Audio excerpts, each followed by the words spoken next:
بسم اللہ الرحمن الرحیم۔ السلام علیکم ورحمۃ اللہ وبرکاتہ۔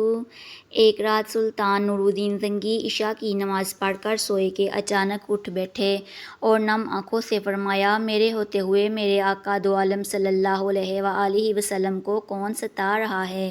آپ اس خواب کے بارے میں سوچ رہے تھے جو مسلسل 3 دن سے انہیں آ رہا تھا اور آج پھر چند لمحوں پہلے انہیں آیا، جس میں سرکار دو عالم صلی اللہ علیہ وآلہ وسلم نے 2 افراد کی طرف اشارہ کر کے فرمایا کہ یہ مجھے ستا رہے ہیں۔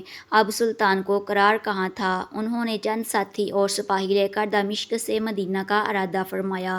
اس وقت دمشق سے مدینہ کا راستہ 20-25 دنوں کا تھا، مگر آپ نے بغیر آرام کیے یہ راستہ 16 دن میں طے کیا۔ مدینہ پہنچ کر آپ نے مدینہ آنے اور جانے کے تمام راستے بند کروا دیے اور تمام خاص و عام کو اپنے ساتھ کھانے پر بلایا۔ اب لوگ آ رہے تھے، جا رہے تھے، آپ ہر چہرہ دیکھتے مگر آپ کو وہ چہرے نظر نہ آئے۔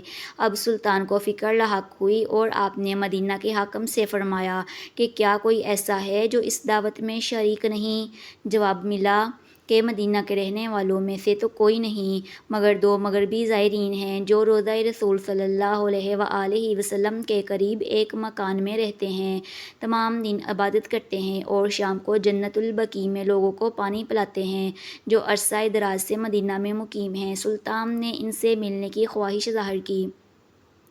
دونوں زائر بظاہر بہت عبادت گزار لگتے تھے۔ ان کے گھر میں تھا ہی کیا، ایک چٹائی اور 2-4 ضرورت کی اشیاء کہ ایک دم سلطان کو نیچے کا فرش لرزتا محسوس ہوا۔ آپ نے چٹائی ہٹا کے دیکھا تو وہاں ایک سرنگ تھی۔ آپ نے اپنے سپاہی کو سرنگ میں اترنے کا حکم دیا۔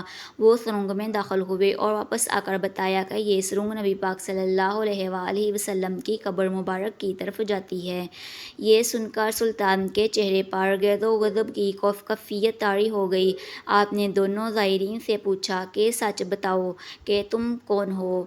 حیل و حجت کے بعد انہوں نے بتایا کہ وہ یہودی ہیں اور اپنی قوم کی طرف سے تمہارے پیغمبر صلی اللہ علیہ وآلہ وسلم کے جسد اقدس کو چوری کرنے پر مأمور کیے گئے ہیں۔ سلطان یہ سن کر رونے لگے۔ اسی وقت ان دونوں کی گردنیں اڑا دی گئیں۔ سلطان روتے جاتے اور فرماتے جاتے کہ میرا نصیب کہ پوری دنیا میں سے اس خدمت کے لیے اس غلام کو چنا گیا۔ اس ناپاک سازش کے بعد ضروری تھا کہ ایسی تمام سازشوں کا ہمیشہ کے لیے خاتمہ کیا جائے۔ سلطان نے معمار بلائے اور قبر اقدس کے چاروں طرف خندق کھودنے کا حکم دیا، یہاں تک کہ پانی نکل آیا۔ سلطان کے حکم سے اس خندق میں پگھلا ہوا سیسہ بھر دیا گیا۔ بعض کے نزدیک سلطان کو سرنگ میں داخل ہو کر قبر انور پر حاضر ہو کر قدمین شریفین کو چومنے کی سعادت بھی نصیب ہوئی تھی۔